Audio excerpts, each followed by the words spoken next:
So starting at the palace, let's talk about the general. The general only moves in a plus direction. So not like in Western chess where he can also move diagonally one spot. He can only move in a plus direction, and again he's restricted to his palace.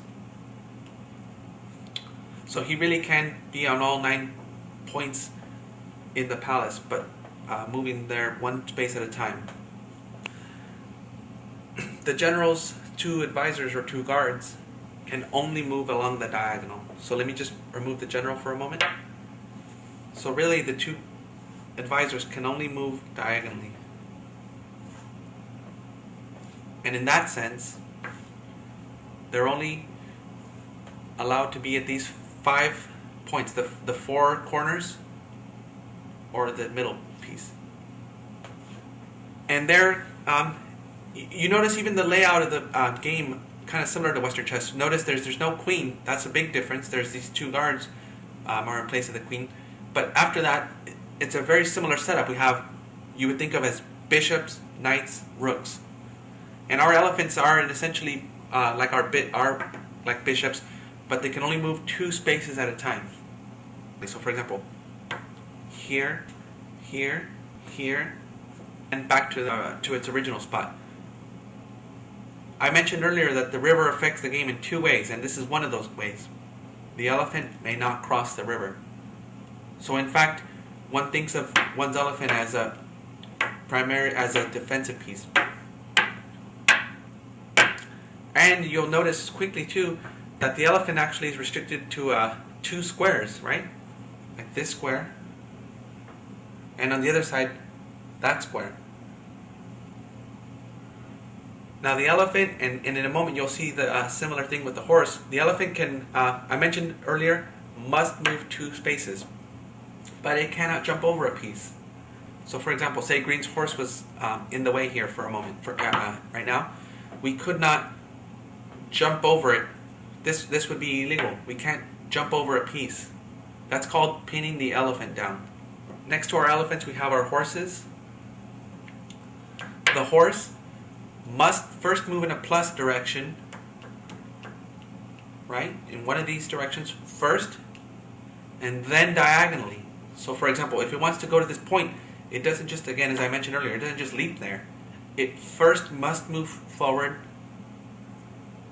then move diagonally.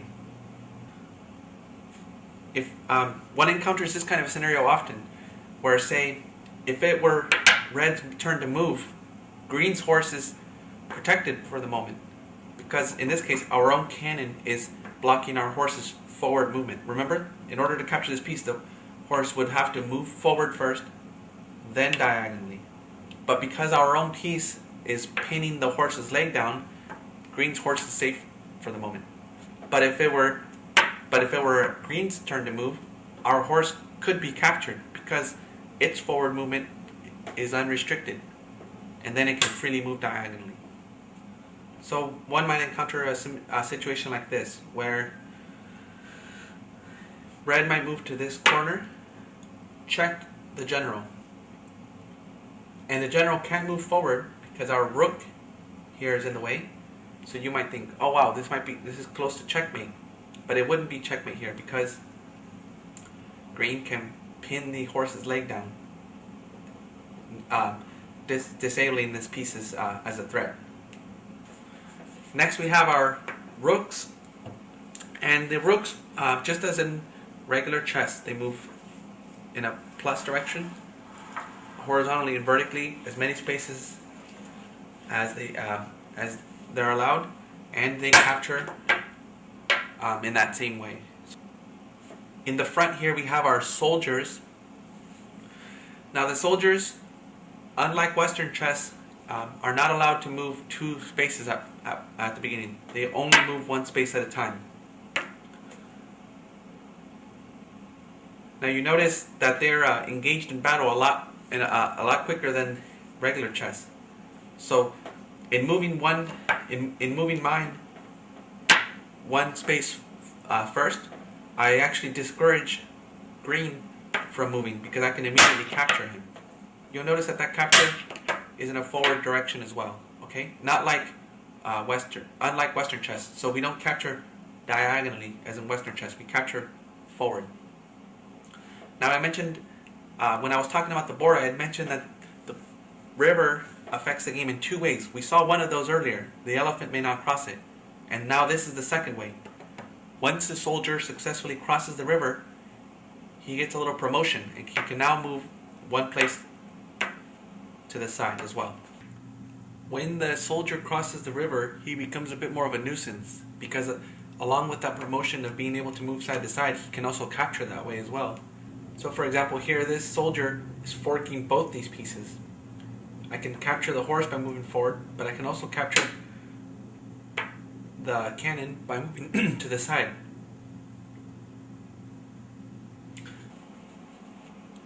So the soldier can continue his forward progress and move to the side as many spaces as he wants, but he cannot retreat. So, and unlike Western chess, he doesn't get a promotion. Once he makes it to the back rank, he can't do anything but just move one place. Right, he's kind of stuck back there. And finally we have the cannon. Now the cannon, in my opinion, is the most interesting piece of this game. Now the cannon moves like a rook side to side or up or down, but it doesn't capture that way. The way it captures is that it needs a piece between itself and the piece it wants to capture. So for example, right now this soldier is under threat from the cannon by using, in this case, my own soldier as a catapult. In this case, Green's elephant is under threat using, in this case, Green's own soldier as the catapult.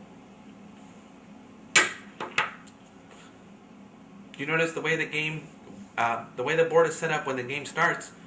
My very first move very well could be to come back here and capture Green's horse, but I would lose that piece immediately with his rook. If my cannon is here, I can slide it over and check the general. And there's three ways that we can disable the threat of a cannon. The first way is to take the catapult out from underneath the cannon. You see? Now that's no longer in check. I can place a second piece in the way. So now I've deflected the threat from the general and placed it onto the guard. Or, if possible, we can move the general out of the way.